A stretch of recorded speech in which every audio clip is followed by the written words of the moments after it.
Hi, all. Thank you for joining us in the webinar today. We're going to be doing living in Brisbane and living in New Orleans.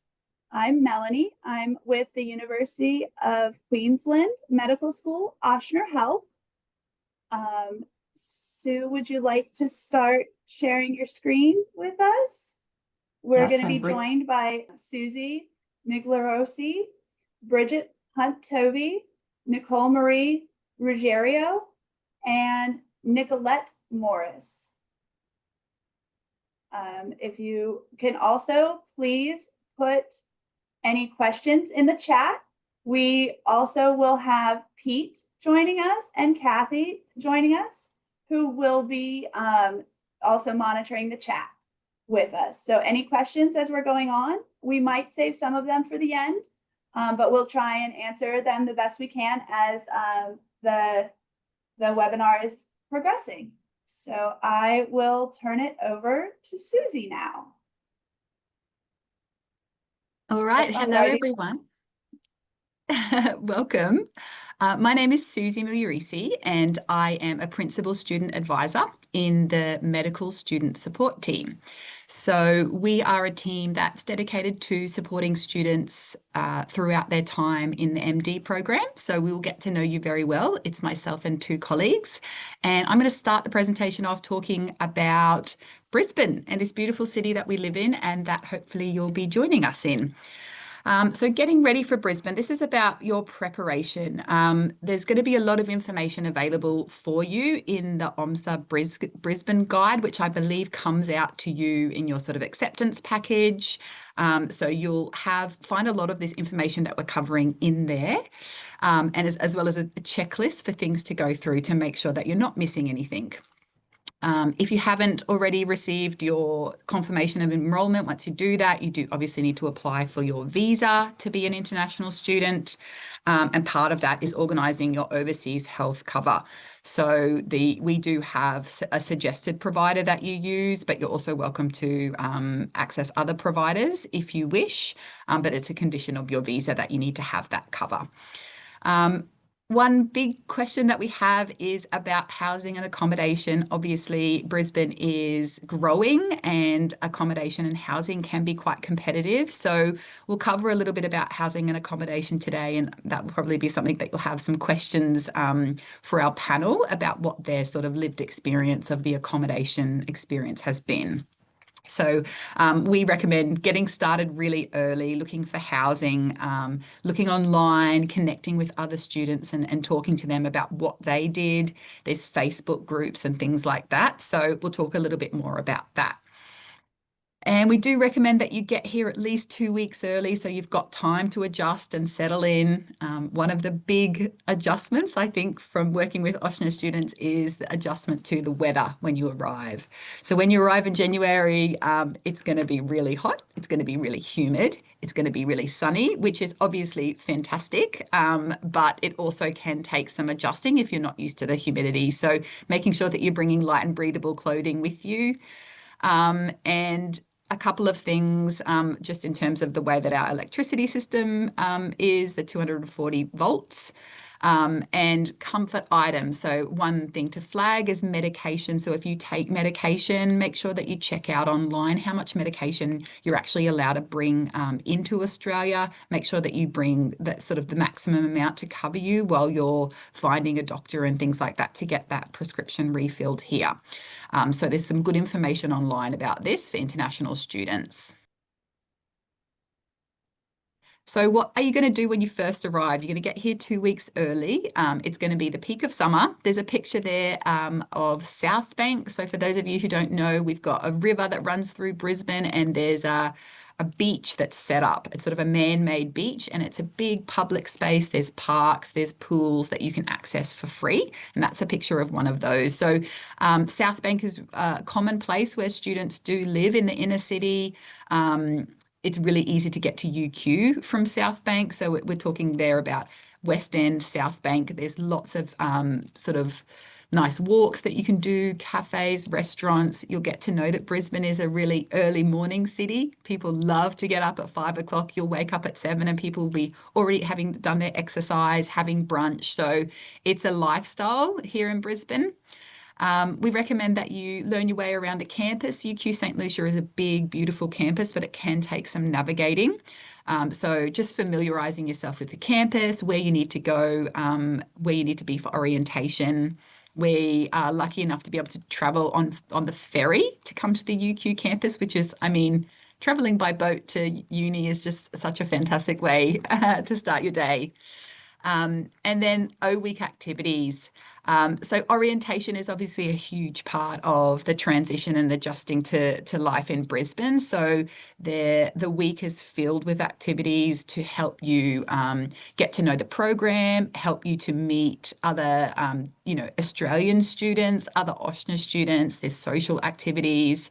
And we have a special welcome to Brisbane session where I think last year there was koalas and little animals are from Australia. So it's a really fun week. So we really encourage you to get involved in that. And just a little bit more on the weather. So like I said, when you arrive, expect it to be hot, expect it to be humid. And you don't need to bring your big thick coats. Brisbane never gets cold enough that you need to have a thick coat. So having a look there, you can see the types of temperatures that you can expect in the different seasons. And again, this is something that probably it's going to take a little bit of adjusting to if you are from somewhere with more severe fluctuations in the weather. Brisbane likes to say it has, on average, 300 days of sunshine a year, which I think is pretty amazing. I think they've got that sign up at the airport, actually. So, yeah.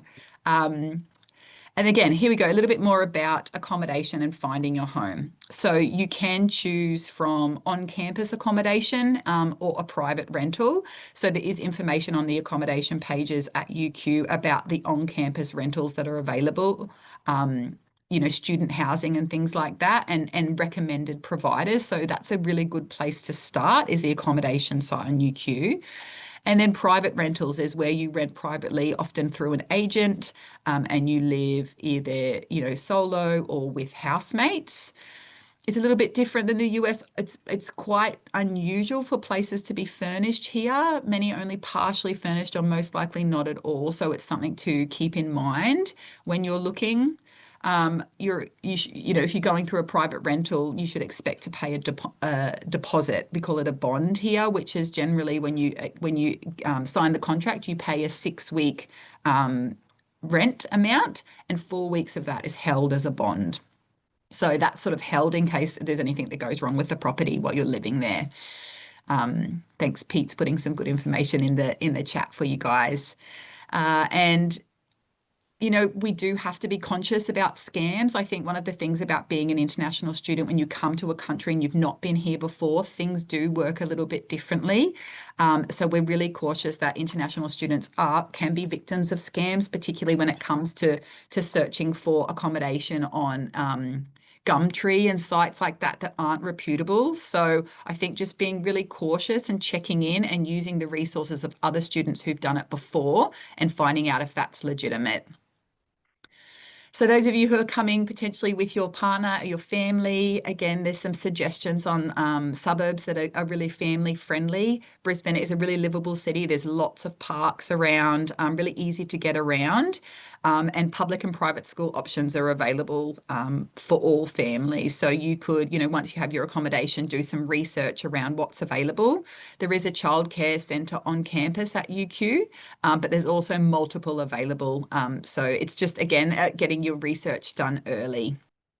I was going to say with the getting around with family, we've got a really good UQ parents network that you can join as well, and sort of meet other like-minded parents, people who also have families, and make connections that way. Transport. We have just sort of recently had the Brisbane Metro bus service introduced, so it's like a really what is it, Pete? It's like halfway between a train and a tram and a bus. But anyway, it's a really smooth way to get to campus. All transport costs 50 cents in Queensland. So one way, 50 cents across the board, which is, I just think, such an amazing, I think it's only been in place for under a year, but it's working really well in getting people out using public transport, which includes buses, trains, and ferries. All of those three you can access to come to campus. Some people cycle. So sometimes it's for the more brave of heart, depending on how hilly the area is that you live in. But there's some really nice cycle paths. So if that's something that you're interested in exploring, this is a great place to do that. Lots of students don't have cars, and often they'll do a lot of carpooling if they want to go on trips on the weekends and things like that. And you can also hire cars. So a car isn't necessary when you arrive here. And just a little bit about the actual support that's provided for you as a student once you commence. So I'll tell you a little bit about MSST first, because that's obviously my area of interest and passion.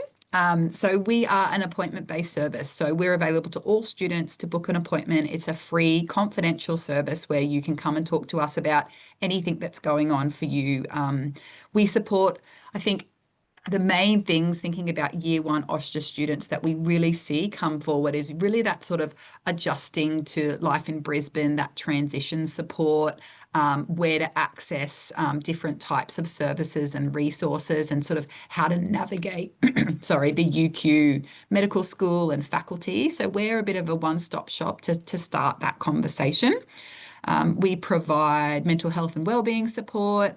We also do all the reasonable adjustments. So if you've ever had adjustments in your study previously, in your exams or in your attendance and participation, then that's something that we would help put in place for you.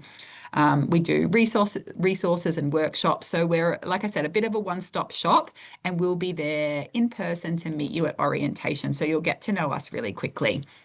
There's also the academic guidance team. So you can access, again, appointment-based service to access sort of tailored progression advice. If you're worried about meeting your academic milestones or upgrading your study habits, the academic guidance lead is available for you to talk to. And then the USMLE prep. So for step one, support is built in through year two. So you'll have a course, an enrollment in a step prep course. The course coordinator for that, Dr. Gray, is amazing. He's been running that course for several years, so he's incredibly knowledgeable and supports these Ochsner students really well to succeed in balancing the prep for USMLE plus the UQ content. And, specifically about the med school. So what sort of services are available to support you within the med school and help you sort of flourish and thrive? These are just some of them, to be honest, and you'll learn more. But I think to touch on opportunities that are available for you that we really encourage you to get involved in. The personal advisor network. So that's outside of your Ochsner relationship. That's about connecting with an academic or a researcher in medicine where you sort of build a longitudinal relationship with.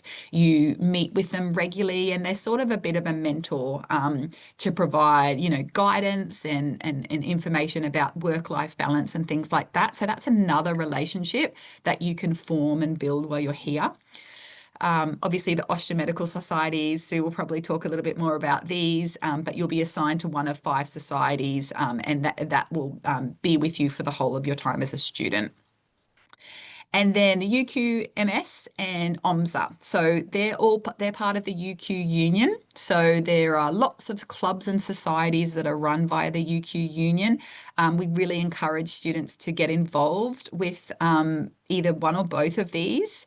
UQ-MS is I would say maybe at least 80% of the student population are part of UQMS. You pay an initial fee, and then you have access to their resources and their activities, and they do social events. They've just had their med review that's happened this weekend, which apparently was amazing.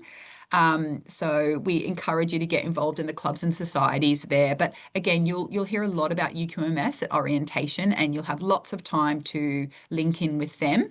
One of the really good things that they offer for year ones is peer tutoring. So you can have peer tutoring through this service with the year 2 students.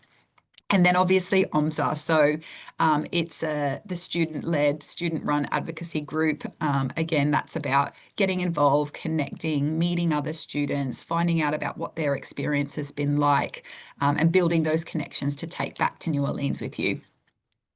Yeah. So I think that's all from me now, is it? Yeah, lovely.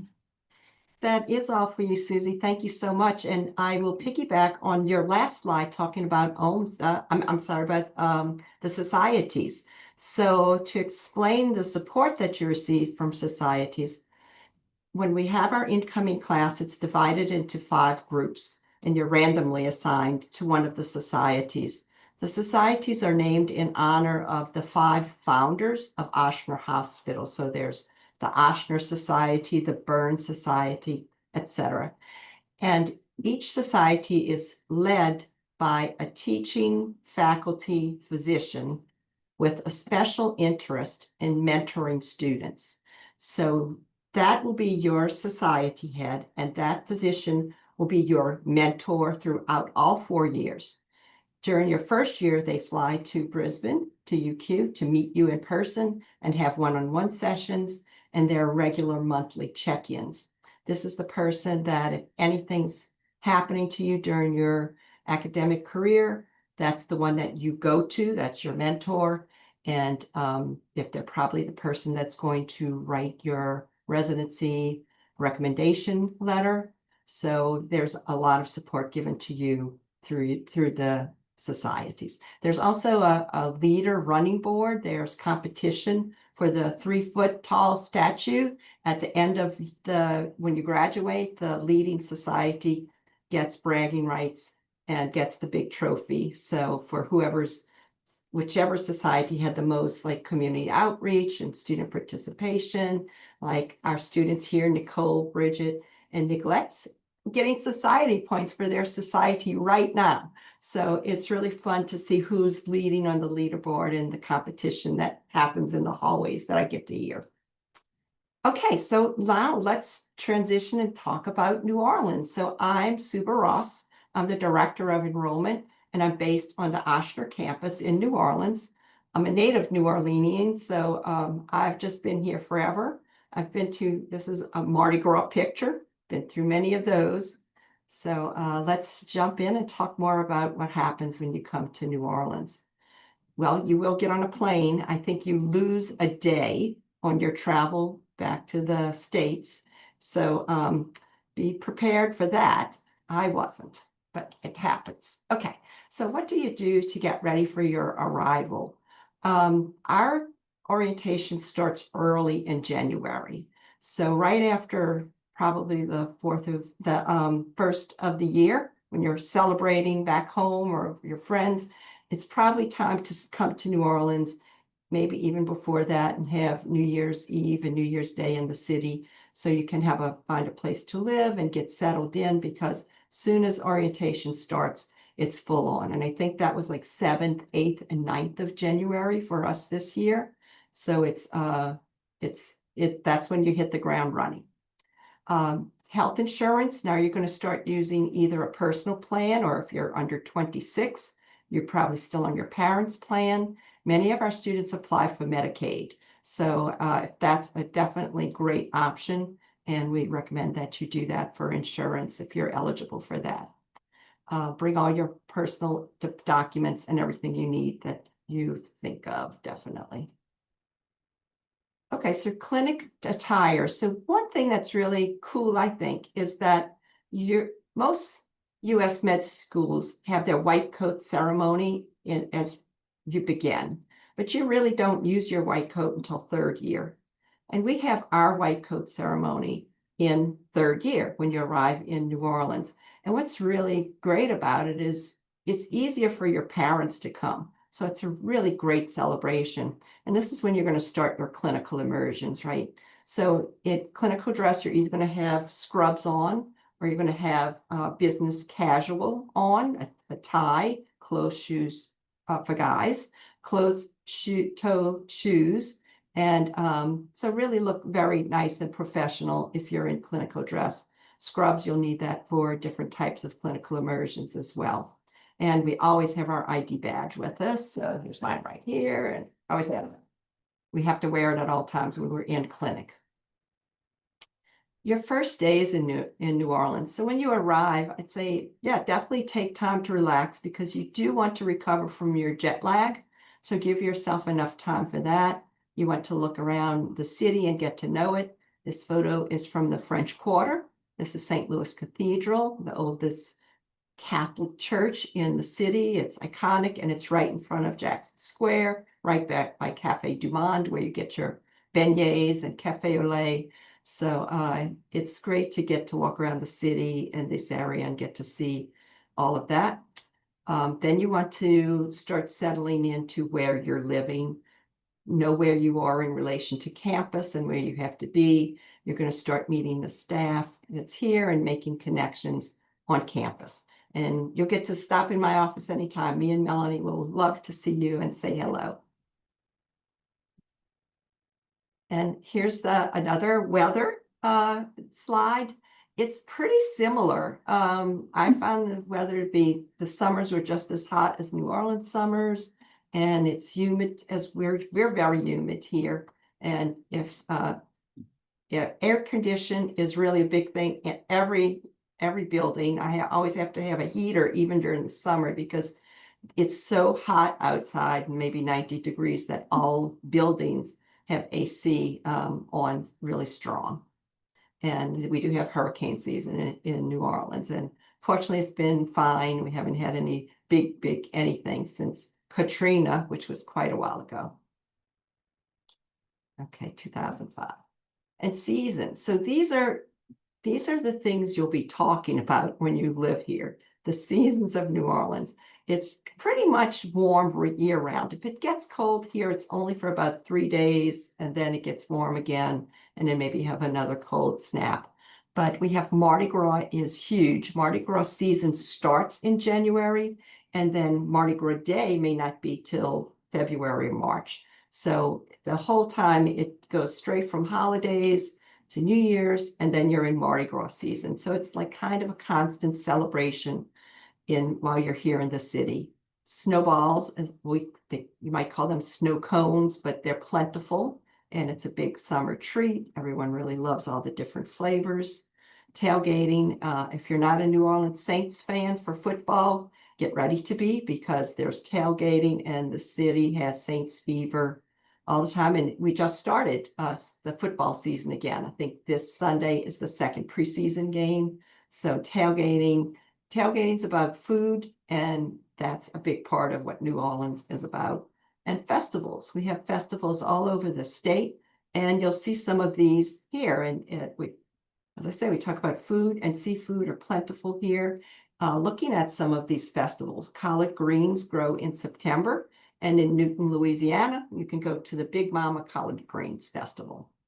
Okra is plentiful in New Orleans as well, grows in September. It's a long time, but September's peak season. And in Lafayette, Louisiana, there's the Okra Festival. We use okra mainly for gumbo, but super delicious in other dishes as well. Creole tomatoes, we call them Creole tomatoes because they're a certain type of soil that we have in New Orleans grow really delicious tomatoes called Creole tomatoes, and plentiful in June for peak season. And you can go to the Creole Tomato Festival in Chalmette, Louisiana, which is pretty near here. Mirletons are a squash that super delicious. You stuff them with shrimp, and was a Mirleton festival, now defunct. We hope that it comes back. And then Ponchatoula, which is a little north of the city, a strawberry festival, huge event with big names for bands and singers. And then we have shrimp season 2 times during the year. Oysters are really year round now, but typically peak season for them, October to April. Crawfish is really the only one that it has a season, and you really can't get crawfish now because we're in August. So that's really from January until July. And then crabs are pretty much year round as well. So when you're here, you'll find that everybody talks about food all the time. Testament to that with this slide. But clinical immersions, right? That's what you're going to be doing in third and fourth year. And here's a great look of what you will be doing. All of these are 8-week blocks. And in third year, you have OBGYN, hospital medicine, mental health, peds, and surgery. What's really cool about third year for you guys is that in the United States, med schools, they're usually in the library for year 1 and 2, right? And it's lecture, lab, library. But in your first and second year, you will have some clinical experiences. And maybe our students can talk about that after, but you can really hit the ground running because you all already have been trained on history and physical and how to act with patients. So our third years really seem to shine, and they talk about that, how they stand like head and shoulders above some of their peers. So it's really a fun time for you to be in the city and start your clinical immersions. Fourth year has the same 8-week immersions as well. General practice, there's some electives. You do get to return to Brisbane, which is really cool. Everybody seems to love it because you get to see all your Aussie friends that you left behind after year 2.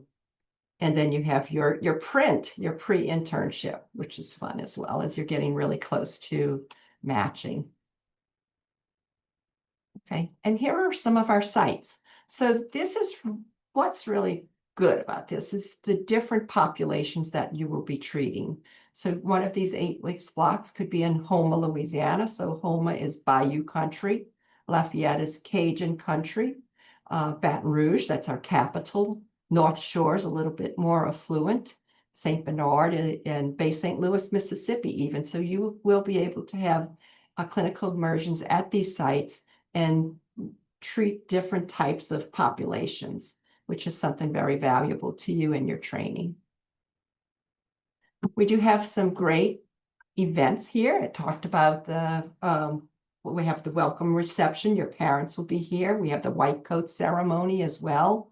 And then we have a lot of SIGs, student interest groups, SIG, and there's a fair for them. It's a big event. Everybody, really gets into the special interest group of their interest, and lots of fun to attend that. Match day is huge. There's a field day where faculty and staff and students all go out to a big park and have lots of events. I know you can dunk Dr. Denton into a dunking booth, so that's fun. You'll really love it. It was a fun run and lots of end-of-year celebrations as well.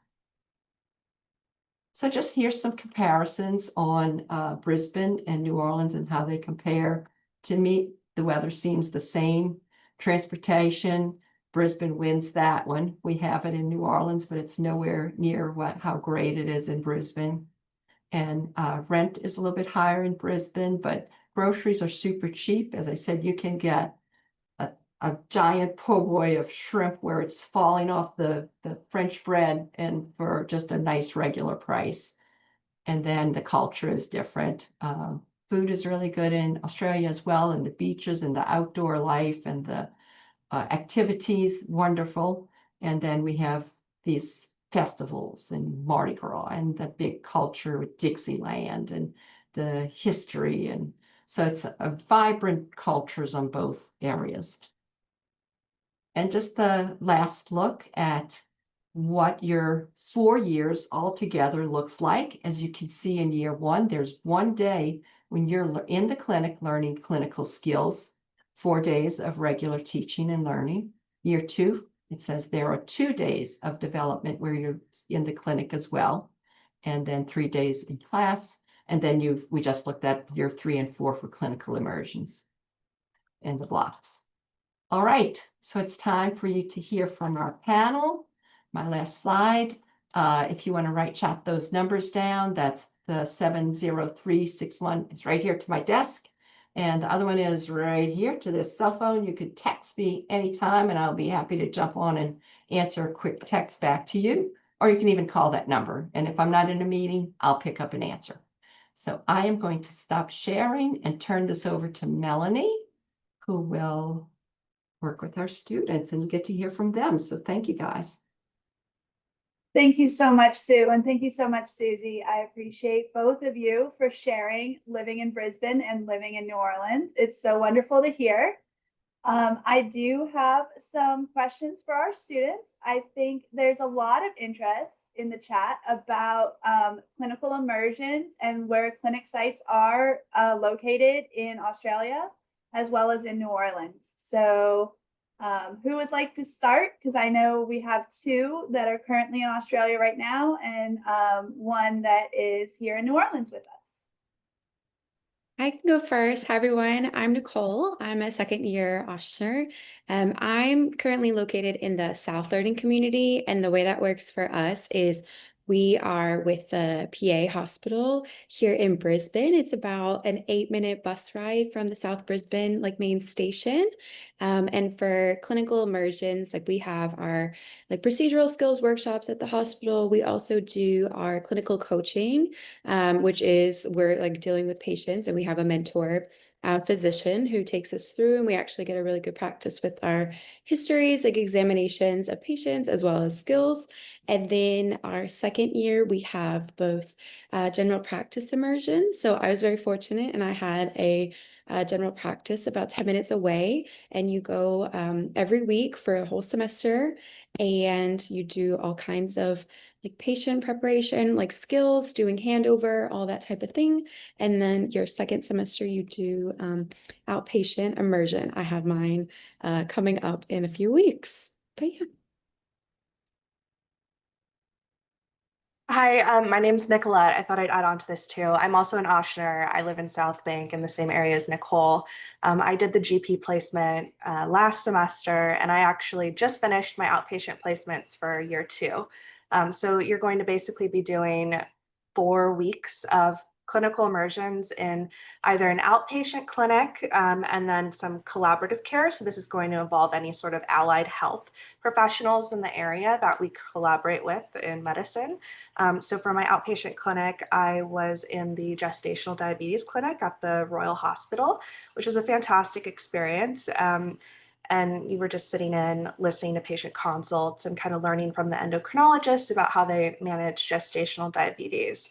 And then for my collaborative care, I actually was really lucky to get assigned to a research center over at Greenslopes Private Hospital, where I was able to sit down and kind of monitor and watch every staff member who runs clinical trials there. And that was a really incredible experience. And I think a lot of students get assigned to a variety of places, so you won't know necessarily which one you get until you find out on your portal. But everyone that I've talked to has had really great experiences so far, and you're going to get so much clinical experience during year 2 in particular. And like Nicole was saying, the clinical coaching is when you go into the hospitals and practice doing your histories and physical exams. And that's really a wonderful experience as well, because you do that in teams and you work with PGY doctors who are also in their postgraduate training, and you just really get to fully immerse yourself in the Australian healthcare system.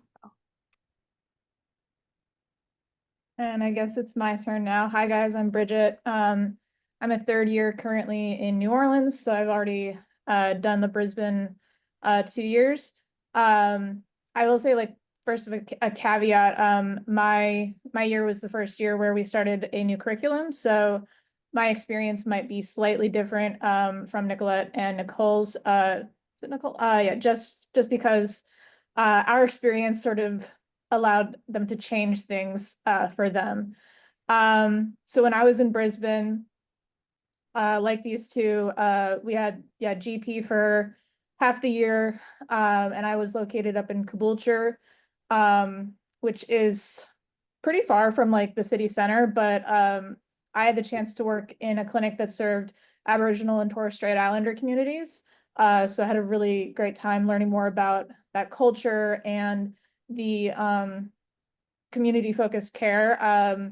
Because you're there for 16 weeks or so, you actually have a chance to see certain patients come back multiple times. So I got to see 1 or 2 patients at least 3 or 4 times in my time there. So you really got to experience a nice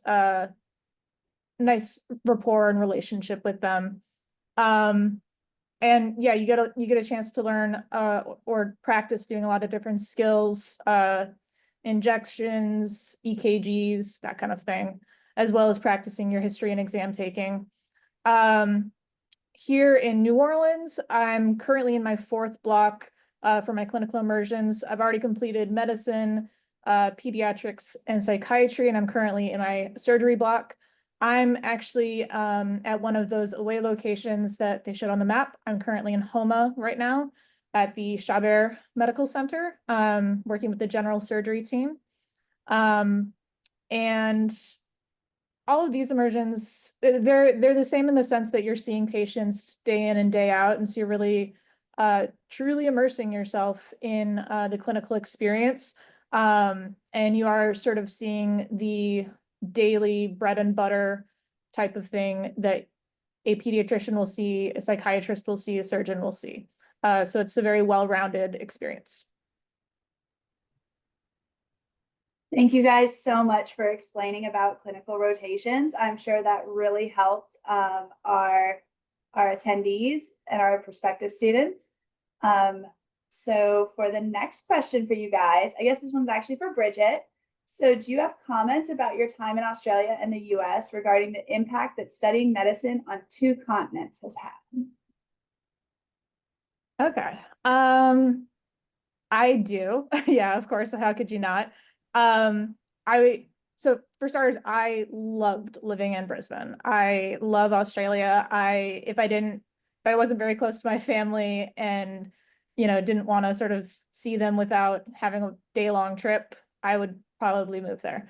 As for the clinical immersion and stuff, the medicine itself, the science is all the same. That's not going to change really at all. The thing that's different about it is the pace, I would say, at times, as well as the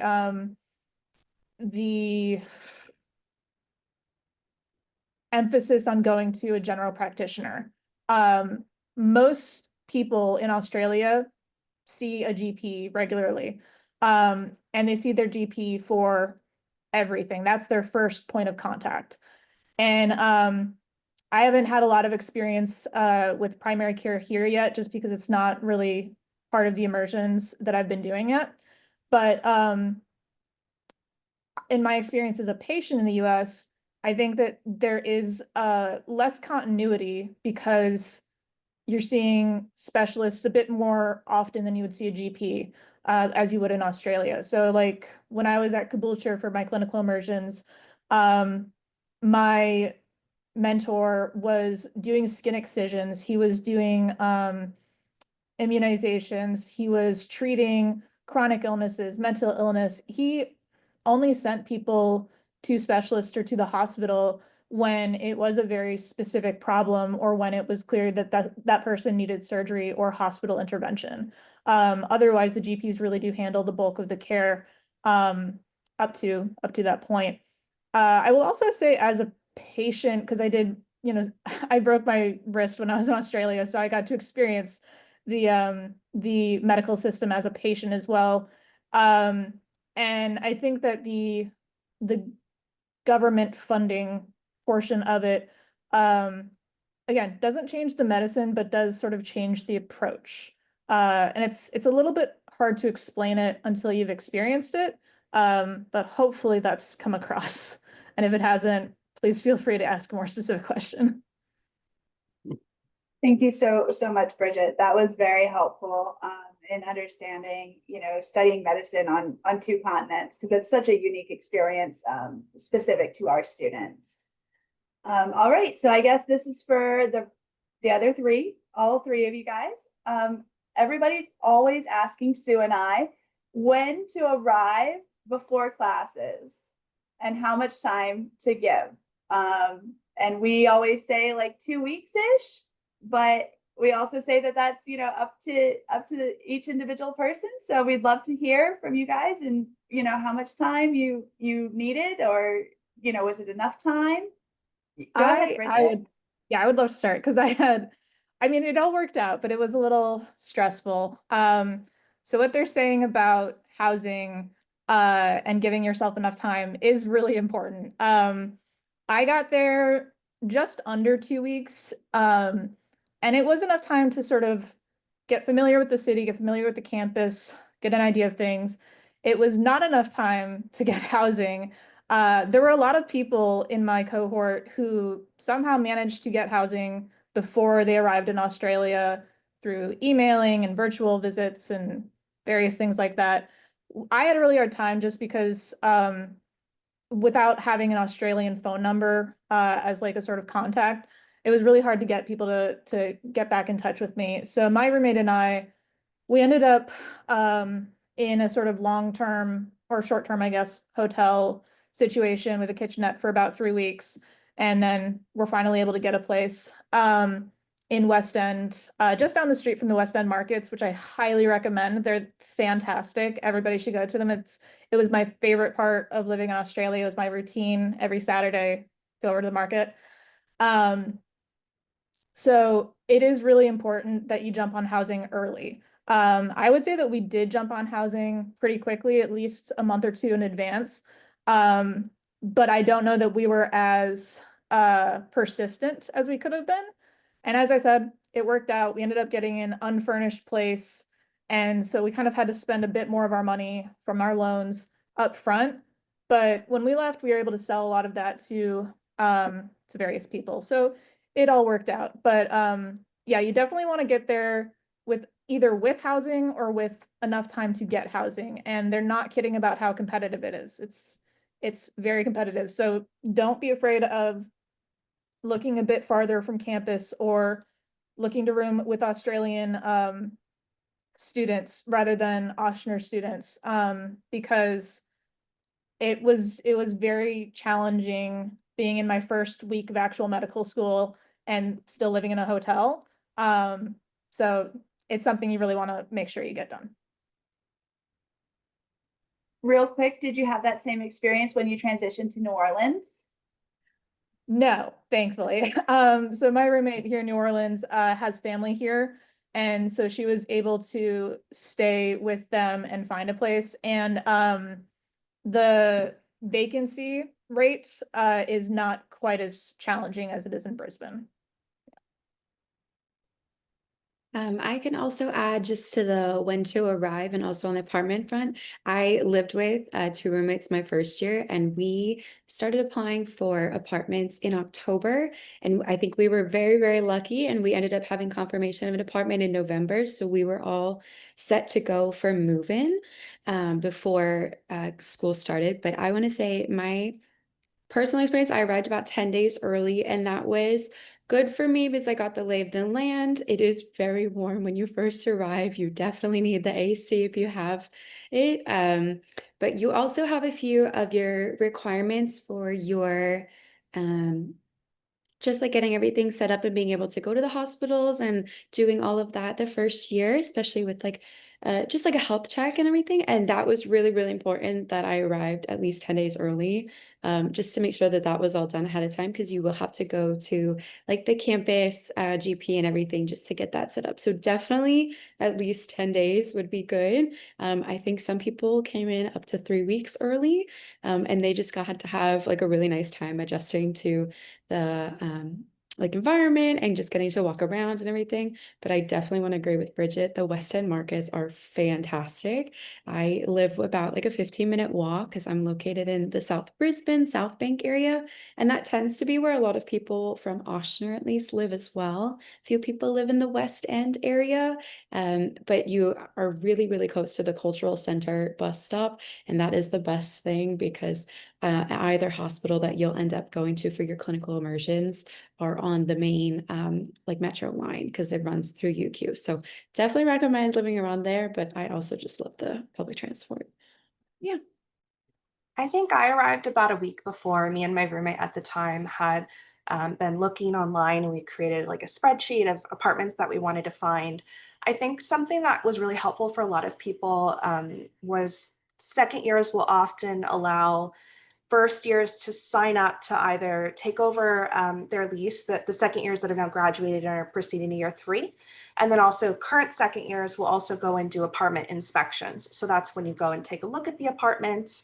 The process for finding housing is a little bit different here in Australia. And there's a website called the RTA, and they have all the info you could need on a lot of the legalities related to it.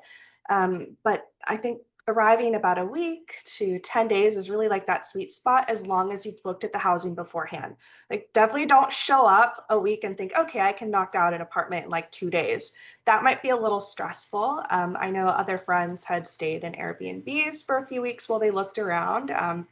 But I think they are saying that it's a housing crisis in Brisbane. So definitely like keep that in mind. Don't underestimate the amount of work it's going to be, but you'll be fine, because I think a common theme that we have here at UQ-Ochsner is classes before you have done everything already. If they can do it, you can do it. And everyone is willing to help you with that process. And it's always really nice to have that student government, alumni, and current students really helping you along the way.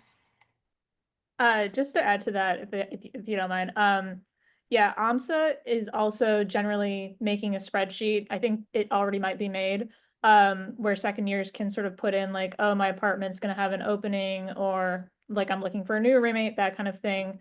So definitely take advantage of that. And also especially the tours, because that's a lifesaver if somebody else can tour it for you, because then it's already set up. So. Thank you guys so much for sharing. Sorry, I Go saw ahead, one more Nicolette. thing. A question in the chat was if there's particular areas where students live.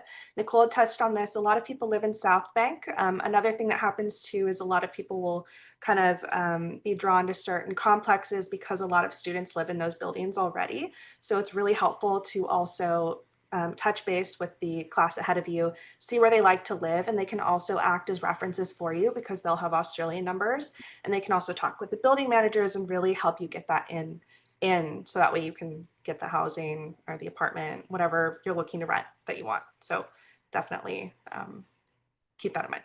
Okay, sorry, thanks. Thank you for adding that. And it's so great to see how you guys were supported by like other students and staff members helping you, secure housing and transition. That's amazing to hear. And, that's what we love to hear.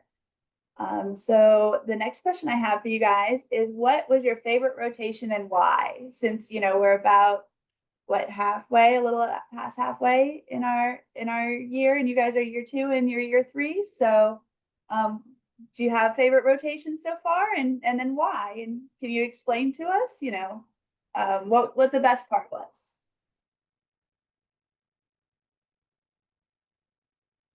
I can start. So like I said, I've done medicine, pediatrics, and psychiatry. I came in already kind of interested in pediatrics because I really like kids. And I really, really enjoyed my pediatrics rotation. The way that it's set up is it's a week at various sites, 4 weeks inpatient, 4 weeks outpatient. Or not inpatient, but hospital, because one of those weeks is in the ED. My favorite week though of all time was the nursery week, where I just got to spend a week at the Baptist Hospital, which is sort of like the women's hospital here in New Orleans, where women generally go and have their babies. And when you're there for your pediatrics nursery rotation, you're spending 3 hours examining brand new babies, and just like, seeing these brand new little lives, and the sort of huge change in these parents' lives, and joy that they've brought to their parents and their families. And if you're like me and you love babies, you'll enjoy that. But on top of that, the other parts of the pediatrics rotation, the hospital side, as well as the specialty clinics, peds has like really interesting, sort of unique pathologies that you don't really get to see a lot in other places. So there's always something new and exciting to see, I would say, for pediatrics. I can kind of touch on the outpatient immersions that we have in Brisbane. Personally, I really enjoyed my general practice immersion.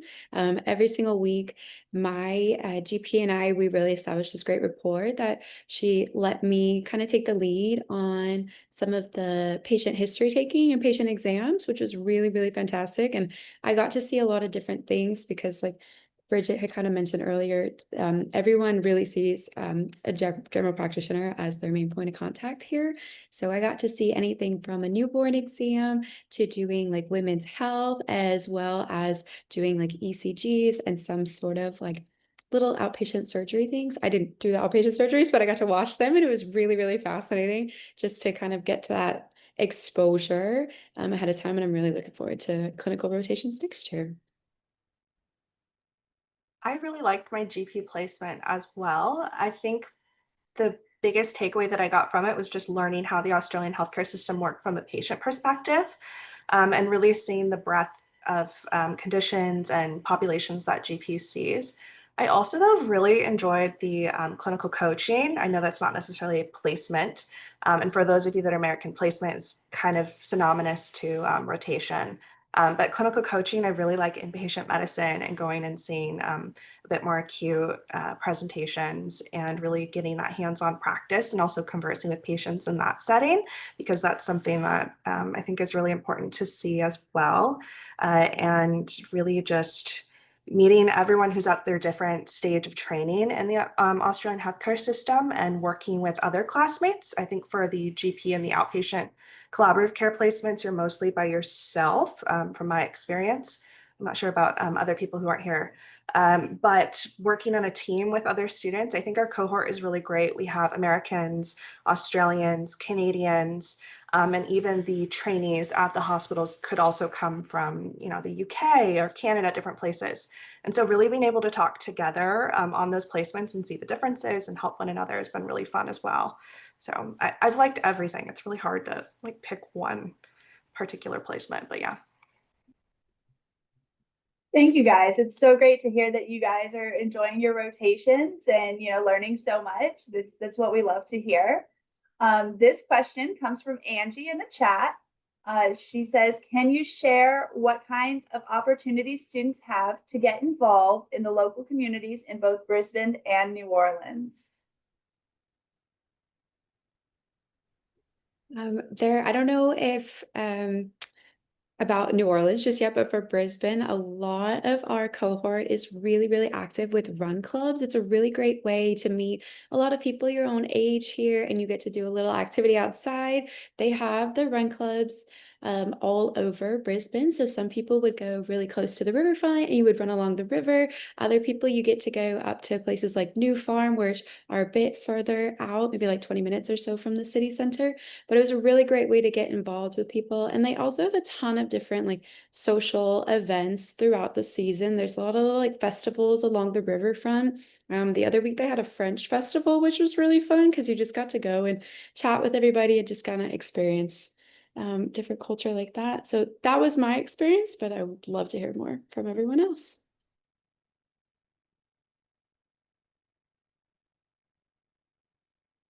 I'm happy to go now.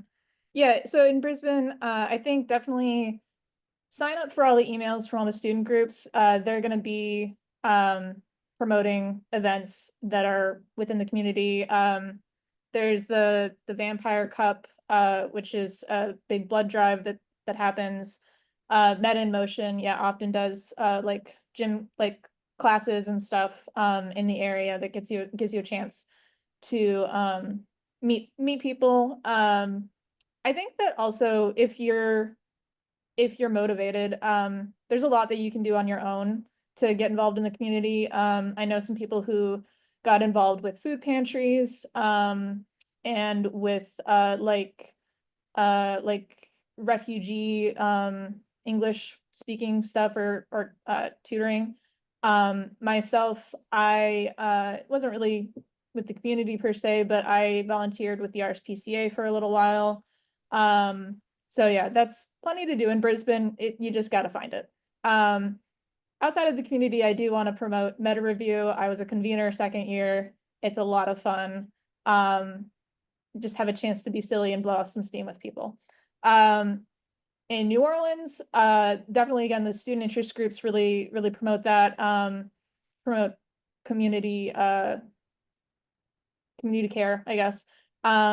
So there's a chance to volunteer at Jazz Fest, which is a lot of fun. And you get a chance to go and see a lot of good live bands, eat some good food. We have some other volunteering with Grace of the Greenlight, I think. And again, blood drives, a lot of different stuff, a lot of opportunities. The main thing is, as annoying as getting a lot of emails can be, sign up for everything so that you know that you get the emails, and then you can sort of figure out what works for you. I think there's a lot of different ways to get involved, whether it's at UQ or in the area.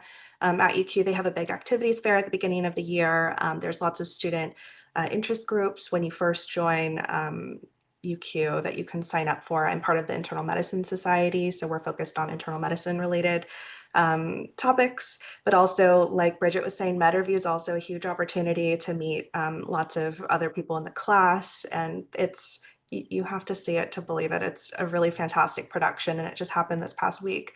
I think a lot of people are also involved in fitness. Like Nicole said, the Run Club, you can sign up for a lot of different gyms.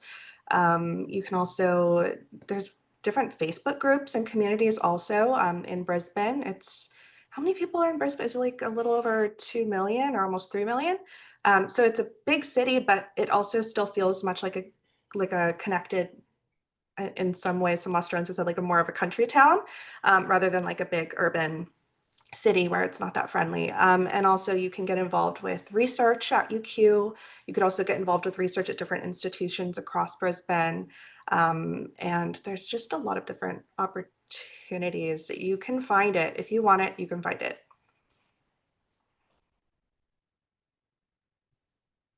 Thank you guys so much for sharing, opportunities available to you guys in both places. I saw there was a question in the chat that came up, so I'm actually going to shift it over to Sue because it was about financial aid. Okay, great. So thanks, Zane, for asking that question, because I know it's probably something everyone is thinking about. We don't really know anything yet because there's talk about what it might be, but nothing's been fully decided.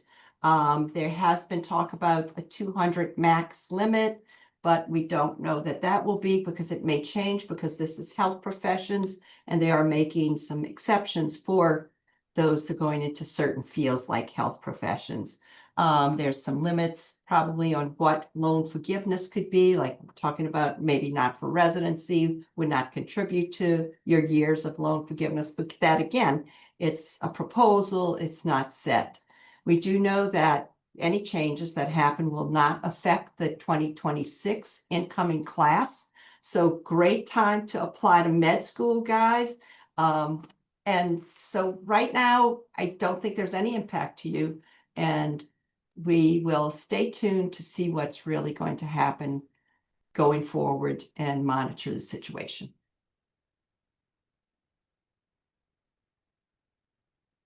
Thank you so much, Sue. So we are at time, guys, and I want to be respectful of everybody's time. I'm so sorry we didn't get to some questions in the chat, and I even had some extra questions for our students too. But we will be posting this on YouTube, and it should be sent out. Please join us on the 25th. We will be hosting another webinar about becoming a global physician. And Dr. Joseph, our enrollment and admissions officer, will be joining us for that, as well as some new students who are going to be earning society points. So come on and join us for that. Thank you guys so much for your time. Thank you so much, panelists, for your time. Pete and Kathy, thank you so much for monitoring our chat with us. And thank you to all of you for joining us and spending your evening with us. Have a great evening.